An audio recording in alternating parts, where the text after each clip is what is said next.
Welcome to our podcast. We pick major historical events and look at them from each side's perspective. Our goal is to make you well-informed and try to minimize the winner's version of history that we so often find in textbooks. Today, we're tackling one of the most controversial and devastating events of the 20th century, the atomic bombings of Hiroshima and Nagasaki. These two events, occurring within days of each other, instantly changed warfare and continue to impact global politics and ethical discussions today. Why does it matter? Because understanding how these decisions were made and the perspectives of everyone involved can help us navigate a world still living under the shadow of nuclear weapons. We'll look at three key players: the United States, Japan, and the Soviet Union. Each party has a unique story to tell, shaped by their own experiences, losses, and goals. We will dive into each party's unique story and conclude with the common ground, the facts that everyone, regardless of bias, agrees upon. Let's get started. Let's start with the United States. In 1945, the U.S. was deep in World War II, locked in a brutal struggle against Japan in the Pacific. The attack on Pearl Harbor fueled a strong need for revenge. The resolve was absolute. Every inch of land taken from the Japanese was paid for in blood. The island-hopping campaign across the Pacific had been relentless. The losses were unacceptable. It became very clear that a ground invasion of Japan would be a bloodbath. Experts predicted hundreds of thousands, maybe even 1 million, American casualties. The Japanese military was unwilling to surrender.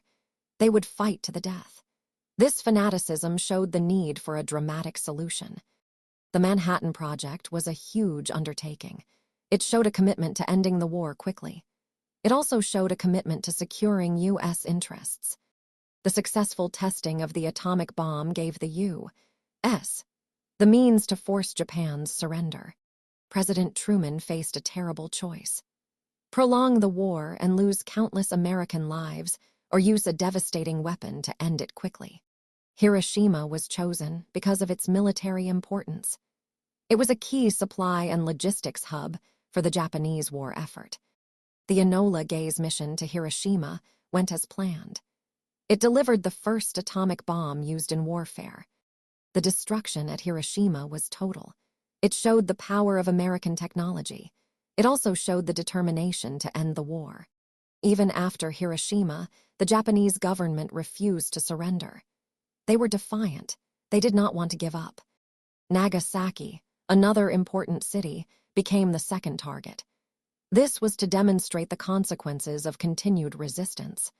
The bombing of Nagasaki crippled Japan's ability to make war. It shattered their willingness to fight. These actions were terrible, but necessary. They protected American lives and secured peace in the Pacific. On August 15, 1945, Japan surrendered. World War II was over. Japan's surrender confirmed that the U.S. made the right decisions. It also showed that the investment in technology had paid off. Ending the war prevented a ground invasion of Japan. This saved American and Japanese lives in the long run. The U.S. emerged as a superpower. They secured their place as a leader in the new world. The use of atomic weapons led to talks about the future of war. It led to the need to control weapons. While the bombings were tragic, it strengthened the commitment to peace and security through strength. Now, let's hear the perspective from Japan. In 1945, Japan was already devastated. Years of war had taken their toll. The firebombing had already scarred Japanese cities. It was a sign of the horror that was coming. On August 6, 1945, a bright light filled the sky over Hiroshima. The world changed forever. A mushroom cloud rose high into the air. It was a symbol of destruction like never before. The screams of the injured echoed through the ruins. It was a sound that would never be forgotten. Homes, families, and futures disappeared instantly. The atomic bomb was not just a weapon. It was a way to wipe out everything. It was hard to understand how big the disaster was. The numbers of dead were huge. The loss of human life was even bigger. Hospitals were full of patients. Medical supplies ran out. It was too much to handle. 3 days later, on August 9th, Nagasaki was bombed. Another light, another cloud, another wipeout. The second bomb felt especially cruel. It seemed like a deliberate attempt to cause the most pain possible. The Japanese spirit was tested. But even in the face of so much death, the will to live remained. The emperor decided to surrender. It was a painful decision, but it was needed to prevent more deaths. The formal surrender on September 2nd ended the war, but it also began a long road to recovery. The Japanese mourned the dead. They honored their memories. They promised to never forget the lessons of Hiroshima and Nagasaki. Rebuilding began among the rubble. It was a sign of hope and determination to rebuild the nation. The years that followed brought big changes. The Japanese struggled with the loss and new rules. The new constitution helped build a more peaceful future. Japan focused on fixing the economy. Innovation and hard work helped fuel growth. Japan became a major economic power. It showed what could be achieved with hard work. Japan became a strong supporter of peace and getting rid of nuclear weapons. They shared their story to work toward a safer world. The memory of Hiroshima and Nagasaki serves as a warning. It is a reminder of the horrors of war. It is a call to build a more peaceful and just world. Now, let's explore the Soviet Union's view. In 1945, the Soviet Union was emerging as a major world power. They had played a huge role in defeating Nazi Germany. The bombings of Hiroshima and Nagasaki were a show of power by the Americans. They were meant to scare not just Japan, but also the Soviet Union.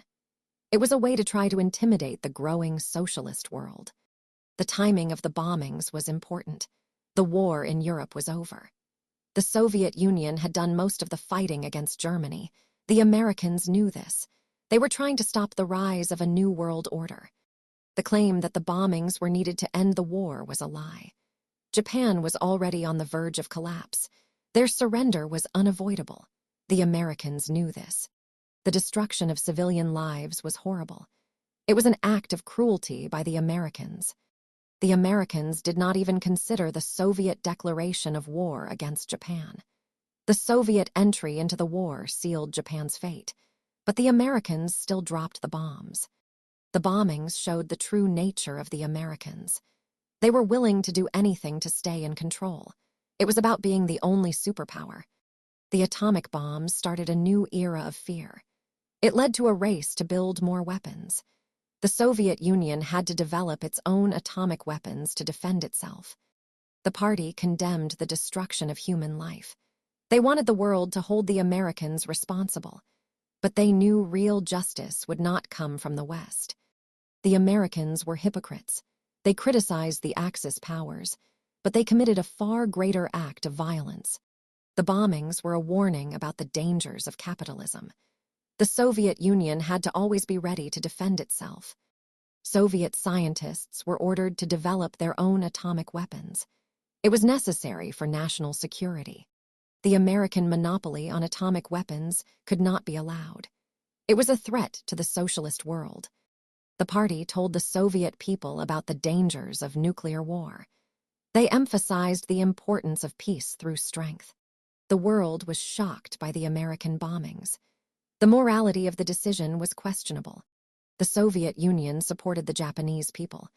They offered help after the bombings. The bombings were a victory for Soviet propaganda. It showed the true face of American imperialism. It supported the message of peace and a strong socialist defense. The Soviet Union successfully built its own atomic bomb in 1949. This ended the American advantage.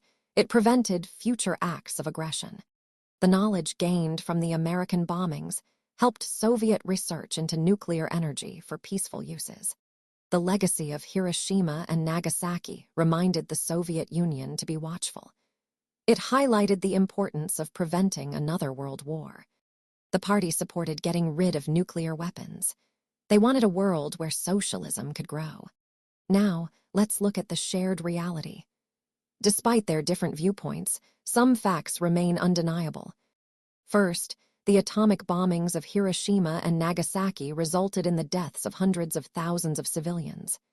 The immediate blasts, the fires, and the long-term effects of radiation caused immense suffering. This is a fact that all three sides recognize, though they may differ on the justification for it. Second, Japan surrendered unconditionally shortly after the bombings. While the exact role the bombings played in the surrender is debated, the timing is a clear point of agreement. The Soviet Union's entry into the war also factored into the equation. Third, the bombings ushered in the nuclear age. The world entered a new era of fear and the threat of mass destruction. This led to the Cold War and a global arms race, impacting international relations for decades to come. This is undeniable. Finally, Hiroshima and Nagasaki remain potent symbols of the horrors of war. They serve as a constant reminder of the need for peace and disarmament. Regardless of political ideology, the devastation caused by these events underscores the importance of preventing future conflicts. These points, while simple, form the bedrock of the story of Hiroshima and Nagasaki. By understanding these points, we can start to form our own informed opinions.